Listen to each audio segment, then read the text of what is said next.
एक करोड़ बनाना है किसी मतलब लाइफ में एक बारी कभी 1 करोड़ बना लेंगे तो we made it. And so that was the number. The day you get money from, not doing anything, you can retire. Then why do you need to work? In this relationship, she's the fund manager without any fund management charges. Other people who were like, why do we have to discuss with both of you? They were always talking to him, and I was in the background. So we bought this in 91 and it was bought at the price of 6 lakhs, which at that time was big deal. We talked about the round the world ticket. This is, I think, one of the big hidden secrets of the airline industry. So I'd like to firstly warmly welcome you guys to the channel because we are in this warm Delhi climate. I would like you guys to introduce yourselves. So we are the fired couple. So my name is Yogesh My name is Seema, and we've been married for now. 22 years. And we've achieved financial independence and retired early and last year. And since then, we've been traveling around the world and now we are back home. The most important part is, about you guys achieving fire, right? And fire is something which we have seen catch some fire in recent times, right? But you guys have thought about it, planned for it for a long while. So back in, those days, how did this concept of fire come to you and how did you come across and plan for it so early on? Well, actually, we had no idea of something called fire. So we are what I call, serendipity. What we did have for sure was that we had a very clear goal that we do not want to work till late. So we put a target that we want to retire at around 55. So that was our target at that stage. And we said, okay, to achieve that, what do we need to do? It was only around 4 or 5 years back that we started. No, I think 2016, 17, Yeah. I think I would say we started hearing something called fire. And then we looked at our हम तो spreadsheets, we यही looked कर at रहे our हैं. planning, and I was like, okay, we have been doing that only. Yeah. We were not putting it in Yeah. those terms, Right. those concepts. And for that, I think our target was more towards passive income. Again, we did Yeah. not know the concepts of passive income but I think our target was the day you get money from, not doing anything, you can retire. Then why do you need to work? And that's the age bracket that we put was 45. I remember we had two scenarios. Scenario one was 45, scenario two was 55, which was more conservative scenario. Right. Yeah. And actually, we have done it somewhere Averaged in between. out. Yeah, so we just Somewhere in between, yeah. And so if you could tell us what your sort of growing years were like. To put it into very few words, born and brought up in Delhi, coming from a very middle class background, and we lived in a government accommodation. I did my schooling from a local government school and my university economics graduation from Delhi University. Along with the graduation, I did my IT diploma course and I got a job and I thought life is made. If I look back, it was like starting salary was 2000 rupees. So that's my traditional career. So from a programmer, I became a team lead, project manager, delivery, and all those traditional IT roles. And I come from a farming background. So my father was a farmer, my mom was a housewife. We were in Punjab and got my education, did my engineering from Bangalore. And like Seema, straight after college, I also started working. The difference between Seema and I was that I had 5,000 salary as my starting salary. And I started my career in sales. And that's when also the IT boom was happening. So like Seema, I also, switched from my sales job to the IT job. And both Seema and I, we both got opportunities to, move abroad that time. So the initial parts of my career, I think it was, or our career has been mostly, as I said, we were just going out, doing a 6 to 8 months assignment and then coming back. So that was primarily, Japan was my first assignment, then went to US and then spent some time in UK. And then once we both got married, we settled down in Europe. And then for a brief period, which is 5 to 6 years in the whole career history, if we look at, that's a brief period. We moved to Singapore in a later part. At that point in time when you all started your investment journey, what would be approximately your monthly income and expense sort of ratio? And how has that sort of developed and changed over the years to what it is today? So the knowledge was very limited, honestly. As I said that initially, our stereotype was कि Indian होके कि real estate में invest करना है.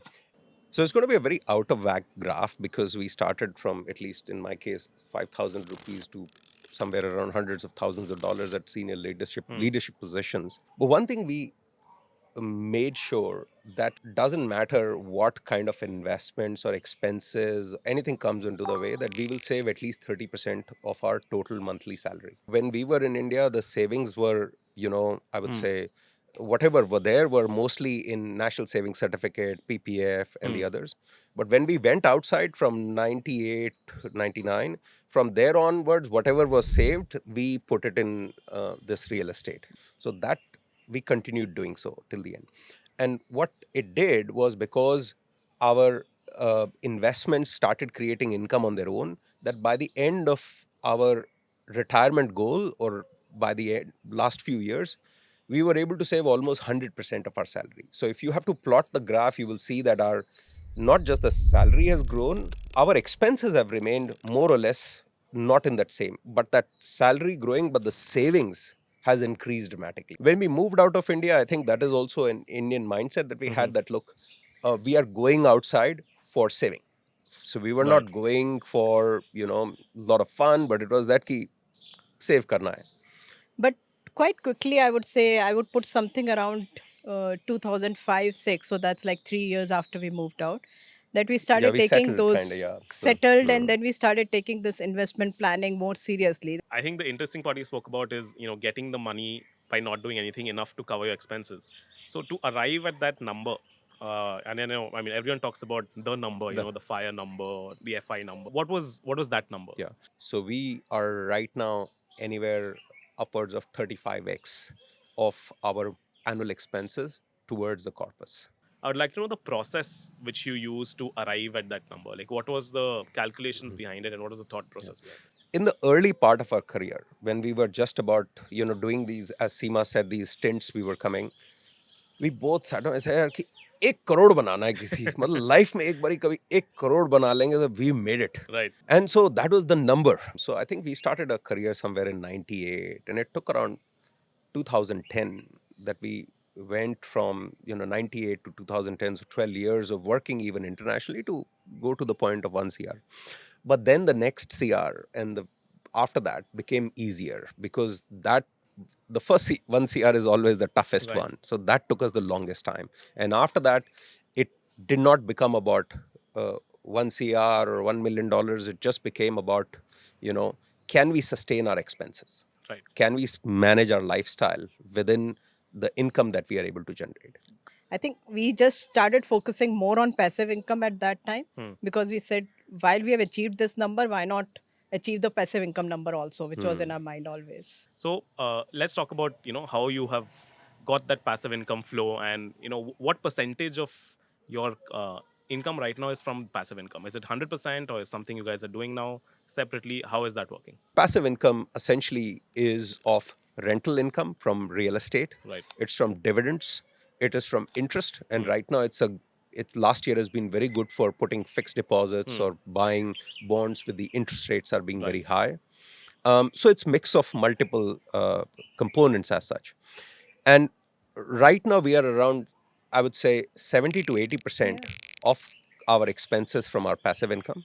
One thing I would love to know is, the actual strategies which you sort of employed in reaching your fire number, or even charting the way to that fire number, right? And when we were talking outside, you were talking about a bunch of strategies which you employed. So it would be great to hear something more about that. So the strategy that we probably organically learned about was passive income. That how do you grow your passive income? So to do that, we said, okay, what are the assets that we can buy that can give us passive income? Hmm. That was real estate, that was stocks that give good dividends, or funds that give good dividends, interest, wherever there is a high interest, or even investing in debt funds where you can get some Right. good returns. So that is a passive income strategy. But when we started getting into this serious mathematics, Hmm. then we started doing the three bucket strategy, saying that, okay, what money do we need for the first 24 months, because that money should be easily accessible. That means that that has to be cash, or very secure. Mhm. The second bucket was that after those 2 years, the next 2 to 5 or 2 to 6 years, in that bucket, we would put some medium risk investments. So, funds that are easily accessible, easily liquidable, blue chip stocks. And the third bucket was anything long term. So 6 years plus, or even in mostly 10 years plus. So this is real estate that is not easily that you can liquidate it. Um, s- Even assets like Mm. crypto or anything that Right. we have less, there is a lot more volatility. So that is the bucket strategy. So now we've got a portfolio based on that diversification, of real estate, gold, funds, uh, FDs, bonds. So it's a mix. So we employed all this together to stress test our overall, let's say, fire philosophy. So you talked about diversification, right? So right now in your portfolio, what would be your percentage in the bunch of assets which you mentioned, like real estate, gold, etc.? So what Yes. would be the percentage allocation roughly? I think real estate is around 30-35%. And then the whole equity market, if you put it, the mutual funds, the ETFs, and the equity also, that will also be around 35%.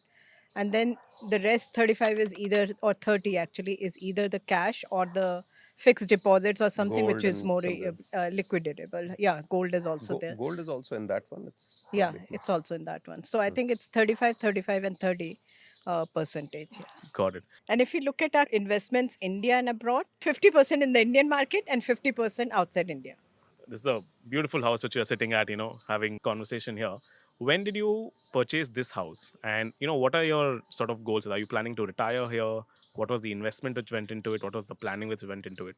So we bought this in 91. Hmm. So 89, 91. And it was bought at the price of 6 lakhs, which at that time was big deal. And it was bought by my parents at that stage. They wanted to take part of their farm. They sold part of their farmland to buy this for me and my brother. Hmm. My brother and I, we use this whenever we are in India. So we've got an emotional attachment to it because it's our parents' legacy. We've been able to have this small little Right. place. So for whatever time we spend in India, in future also, we'll be spending out here. Key question, right? Now you've gotten to a stage where you've retired. What have you been doing post retirement? What does your day look like? So my best part of the day is waking up in the morning, um, without an alarm, opening my laptop and seeing which meetings do I have today. And when I see nothing, I feel that's the best part of my day. Yeah. And I wish I can call my ex-colleagues and say, hey, I don't have a meeting today. But yeah, I think our typical day, so we can kind of say one is because we have been traveling a lot in the last one Yeah. year. So one is a typical travel day and one is a typical non-travel day like today or anything when we are in India. Right. So typical travel day would be, I think the beginning is still the same. We get up not early, we get up late.